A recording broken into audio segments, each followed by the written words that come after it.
Chapter 12. Now being suicidal, I realized she was about to hit the fan. Everything seemed to be collapsing. I now held a large grudge against Paul, and work was as tough as ever. I had to see for Stella, but first I needed to finish my ice cream, so I began to eat it. Realizing it tasted like lamppost, I realized it did lamppost. I exist! I took a horse and carriage to where Stella was staying. I supposed she had come to Worcestershire for the wedding. I stepped out of the horse and carriage with her looking at me. I tripped like an asshole. While I felt embarrassed, and while she was laughing cruelly at me, Paul faded back from the wilderness.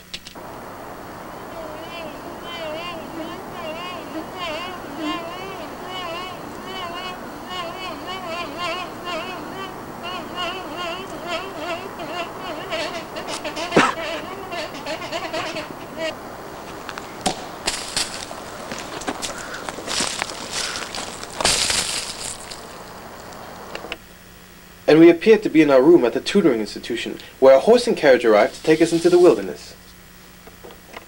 I started speaking to her and Paul with tears in my eyes. Why? Why are there tears in my eyes? Stella ever so cruelly replied, Pimp, you are swine! Nothing more than the juice that comes out of my butt, which is swine juice.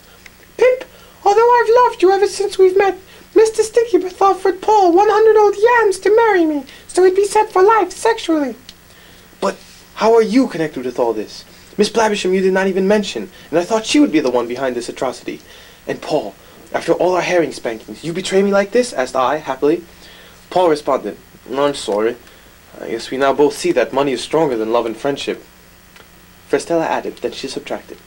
Well, you see, Pimp, I am not actually Miss Blabbersham's child. My true parents are Mr. Waggers and Miss Lorenza. Since I was born due to an affair, they needed to give me away, so Miss Blabbersham, one of Mr. Waggers' clients, said she would adopt me. After hearing this, I wet myself 4 times. Chef, put the pea down. I jumped on Paul in rage, but realized sex was what I wanted. So, after leaving them, I went to the place where I worked to demand from Stinkybreath what all these evils were about. I entered his offices with a dry shirt but wet pants. He laughed. I laughed. We both laughed. Yes, all 3 of us. Then we became solemn and silent again, glaring at each other. We seemed to be moving towards each other. It seemed like an irreversible attraction, possibly due to the huge magnets clammily strapped to our backs. They did nothing. At this point, we kissed. And after some gratuitous sex, I realized what I had come for in the first place.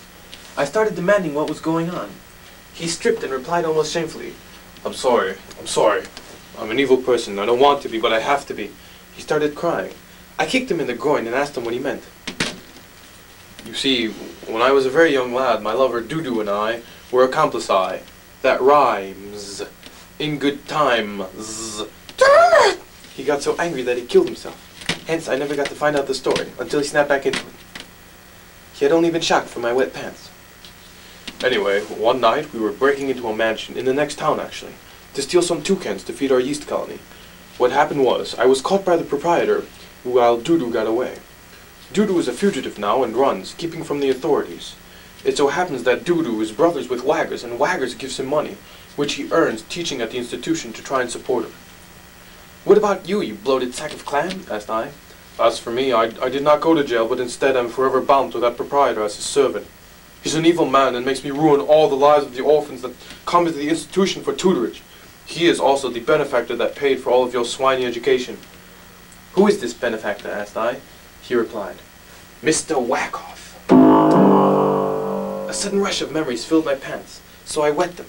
Hadn't Mr. Wackoff been the man to whom my father had tried to sell me so long ago?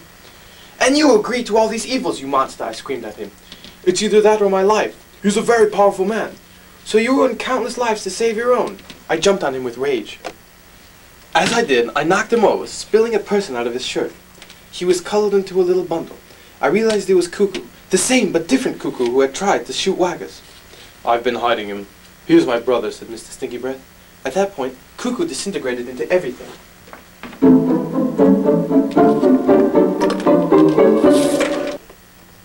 Chapter 13. As I was walking to Japan, mind you, I was pondering all the information that I had just encountered. My life was slowly being ruined, purposely. I accidentally took a wrong turn, a turn for the worse, down a dark alley, which I thought would lead me to new alleys. I had exploitations, as the title of this sentence suggests. At this point, a rumbling in the ground ensued. It turned out to be in my pants. However, a large figure popped out from the ground. I did not recognize him. Pimp, He spoke to me in a concise voice.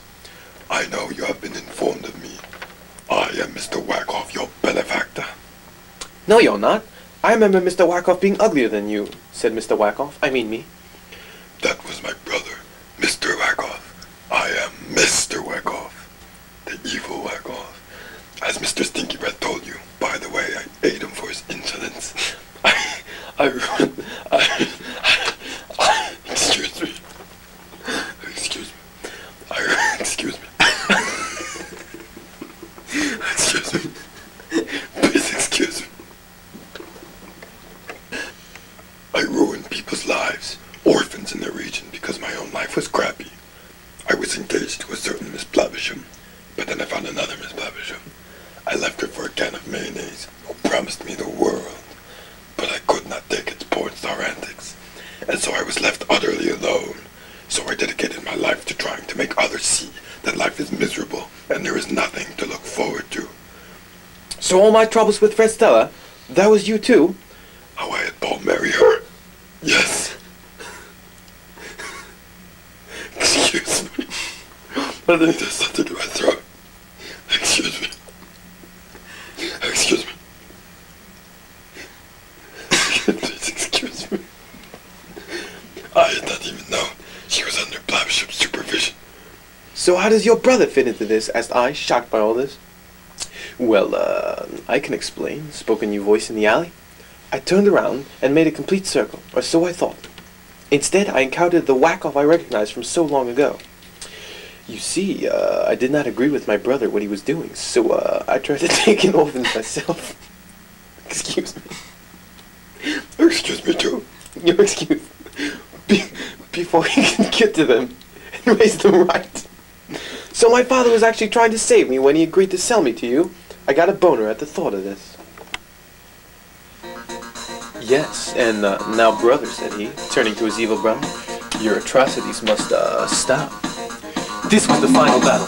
They started fighting, and the evil Wackoff was winning. So to help him out, and to get him out of my pants finally, I took out Mitsubishi, whom I had stored in my pants after the war. Chef lights.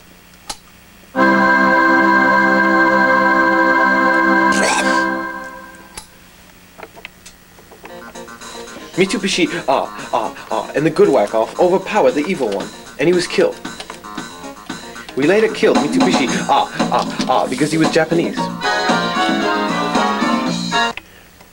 All was now good, as Stella became my wife, Paul was again my friend, and the good Wackoff decided to become my permanent benefactor. Chapter 14. I suddenly woke up and realized I was still in the whale's belly. Wow, I dreamed everything. I could feel myself dying from hunger and the wetness in my pants. I'm dying. Dying.